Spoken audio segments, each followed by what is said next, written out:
Hi, everybody. Welcome to the QB School. I am JT O'Sullivan. Today, the 2023 NFL Draft quarterback rankings. Fired up, locked in. Let's get it going. Welcome to the QB School.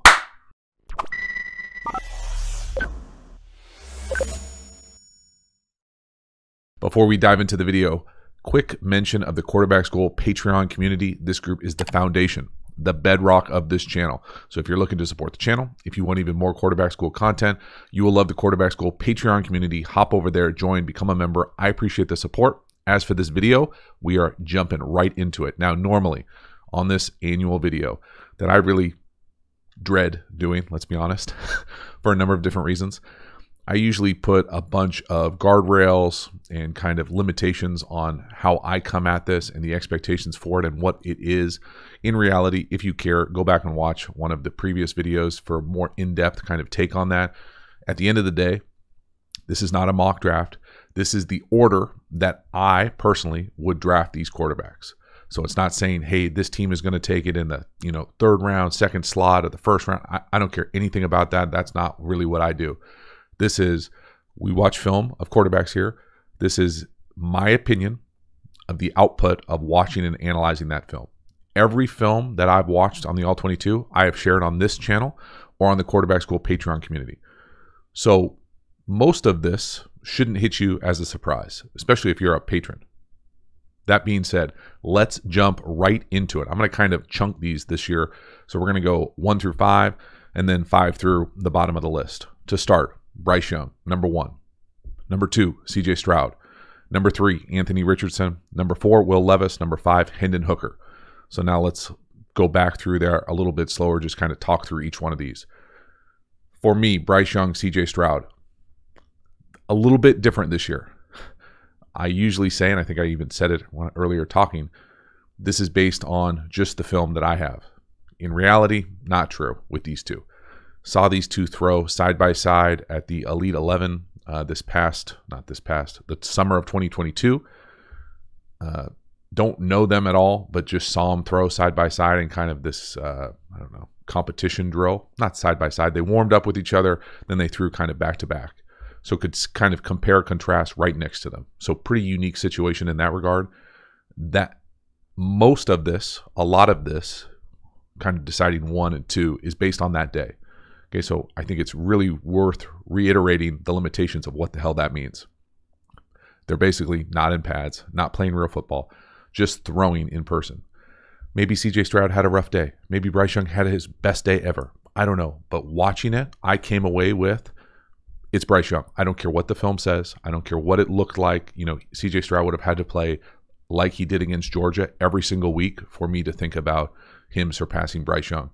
That's the difference that I thought it was that day watching them side by side. I think both are phenomenal players. I think it's worth mentioning, just like everyone has to mention the size of Bryce Young, I think it's also worth mentioning that the game has evolved and changed and become more spread out. And I think height is less of an issue than it was back in the day, 15, 20 years ago, 30 years ago. In that regard, I think Bryce Young is a hell of a football player. Got unbelievable instincts, accuracy, anticipation, playmaking ability, extend plays, everything you want nowadays, just in a smaller package. CJ Stroud can spin it. I think he's shown that what he did versus Georgia, to me, I just would have wanted to see that more. Now, it's not that there weren't flashes. I think there were flashes of him being super athletic. I can think of like Northwestern, think of a handful of other situations, but it doesn't pop consistently. So that, to me, and seeing them head-to-head was kind of the difference for me. We'll see. I think just like all these quarterbacks, context matters. Where they end up matters a hell of a lot more than the order. But for me, that's how I made sense of it. So one day in the summer, side by side, sorry, that's just the truth of it. Just want to be kind of explicit with my kind of how I got there. Next, Anthony Richardson. I personally am really excited to see where Anthony Richardson goes. I think he's got a really fascinating skill set. Dude is a monster, big, strong, athletic. Really like the way that he throws it. I think he throws it super fluid and it comes out like a natural stroke, as opposed to juxtaposed to the guy next in the order, Will Levis, who to me is a little bit more tight wound. Now, it's not that you can't be a good quarterback if you're tight wound upper body. I think it's harder to be consistent. I think you don't quite have as much control of your stroke, meaning that you can throw a bunch of different types of clubs like velocity, touch, different arm angles. And that's just anecdotally my experience with those types of guys. But Anthony Richardson, is he ready to go, mini camp 1, rookie camp 1, day 1 starter? Maybe. I'm not going to put like an artificial cap on it. I think he would be better served to go somewhere where he can grow a little bit more, become a little bit more polished as far as the consistency of some of the things that he's going to be asked to do from within the pocket. But he can do them. You see the flashes of it. And you add in the athletic ability to be able to run it and run it powerfully. I think he's fascinating. I would love to have him as a quarterback in my organization to be able to develop, mold, improve, all those types of things, because I think that there are things that he does instinctively, maybe as well, if not better than anybody in the class as far as some of the pocket movement stuff. And it's not that, like, I think of Bryce Young has gotten great pocket movement instincts, but Anthony Richardson's are more, there's more twitch to it. There's more explosiveness. There's more change of direction that you just can't fucking teach. Like you cannot teach the kind of movement skills that dude has. And so putting that together, growing it and making it into something that can perform consistently on Sundays over the next decade, I think is going to be pretty awesome for whatever organization he goes to. Next, Will Levis.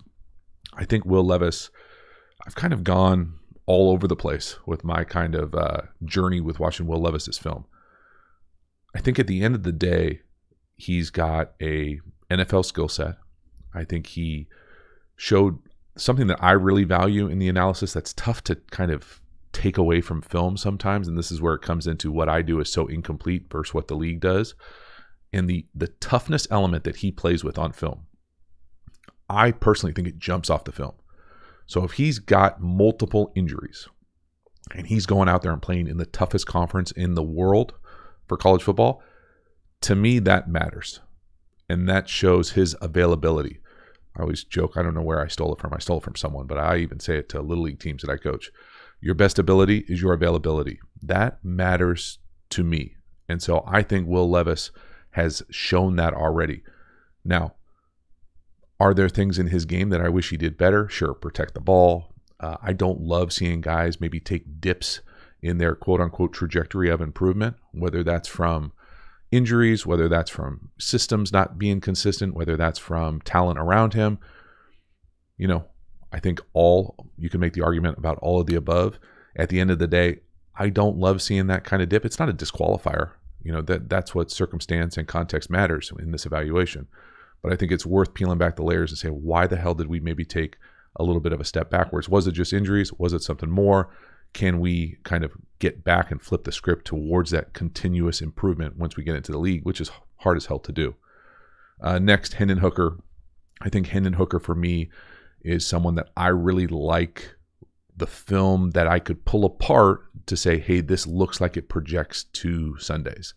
So things about pocket movement, timing, his base. You can tell, in my opinion, I don't know who he works with, but he's a polished quarterback for me, meaning his footwork, his rhythm that he plays with, his eyes, his feet, his base. I love that stuff. And so I think he comes into it really nice. And if he wasn't injured, I probably would put him ahead of Will Levis. That's just me being honest about, the injury element of it. The reality is I really like Hendon Hooker. I think he's got some vertical acceleration as well. The drawback, and again, this is less about Hendon Hooker and more about my own limitations. I just don't love that offense, man. And it's not that I don't love it. I think it's valuable at the college space. I just don't know how much of it, what they're asking him to do sometimes, translates to the league as far as the deep choice stuff where you're locked on a guy and the other half of the field is loafing, literally walking. That to me is hard to, it's my own issue, hard to project Sunday. Hey, we're doing coverage-based reads. We're doing things that you need to get the ball down. You need to go through this read really quickly. The bullshit processing stuff. I think it's hard to look at the film and say, well, he's a great processor. In that offense, it's, hey, this guy's running a deep choice. If it's not there, throw it to the other guy. There's no real consistent processing. And if there is, It's probably my own limitations for not knowing what it is, but from everything I can do besides being in that offense, that doesn't look like it's part of it. That being said, the way that he operates within that offense before he got hurt, his base, his rhythm, the kind of the way that he goes about it from within the pocket, I love and want to see more. Hope that he lands somewhere that allows him to obviously get healthy, but then play with that same rhythm and base and accuracy and kind of poise that he plays with from within the pocket. All right, halftime. You dig the channel and you haven't already, please like, subscribe, hit the bell, let it wash over you. Support the channel. I sincerely appreciate all of it across all the different platforms. I'm not wearing the hat, but if you want a Quarterback School hat, the link is in the video description. Also, the Quarterback School Patreon community, you know about it. Join, become a member. I appreciate it. Also, the Quarterback School courses, really the premium content available through the channel. Courses on tempos, RPOs, how to beat every coverage, pass protection, even an entire offense. So get over there, check those out. And then finally, we have some free resources available, Pass Pro Quiz, play calling tool, even a free course on the passing quick game. So if you dig this channel, you will love the courses. You will love all the free resources. Go over there, check them out. I appreciate it. Now, second half, second tier. Really, it's just a way for me to be able to catch my breath in between this video. There's not necessarily two tiers. Okay, don't freak out. The next kind of group of quarterbacks that we're going to talk about, 6 through 10-ish. 6 for me, DTR. 7, Tanner McGee out of Stanford. 8, Stetson Bennett. 9, Max Duggan. 10, okay, 10 is a 10/10.5. Clayton Tune, Jake Haener, Fresno State. We'll go back to front this time. Those two last ones from Tune from Houston, Haener from Fresno State, I just haven't seen that much. Okay, I don't have the every single all 22 of every single college football game. Tried to watch a little bit of it to get a flavor of them. I would have to watch significantly more to be able to pull it apart. I think both of them will get opportunities to play in the league, obviously depending on where they go, when they go, all those types of things. But there's nothing I saw from their film that would be a disqualifier from them being able to catch on and have a really successful NFL career. Next, Max Duggan, TCU. Now, he could easily have been at the bottom of this list. I just watched him play more, so I'm more comfortable putting him up there. I think he's got significant, probably limitations to being able to be successful in the league long term. Doesn't take anything away from his college football career, what he was able to battle through at TCU, what they did at TCU, all that stuff. Dude is competitive. Love the fire that he plays with. I'm just not sure skill set wise that there's a lot that translates to being able to play like that on Sundays, meaning running through people, the kind of the accuracy issues, the miss radius, those types of things. Not that it's a disqualifier, because obviously guys get better, guys improve, but the film is the film when it comes to Max Duggan. I think it's just not necessarily good enough to jump right on and be like, oh yeah, he's going to contribute right away in the league. We got to draft him early. That's just not the case from the film that I saw. Next, Stetson Bennett. People love Stetson Bennett, and I think he's a pretty polarizing guy in the college football space, quarterback space for a lot of people. For me, it's a lot of respect. I mean, what he was able to do, what they were able to do, his story about like how he got the opportunity, and then to really like just keep 5 stars at bay, to me matters. I think he's probably a better athlete than even I give him credit for, even though I know he can move, I know he can create, I know he can improvise. That stuff will have a place in the league.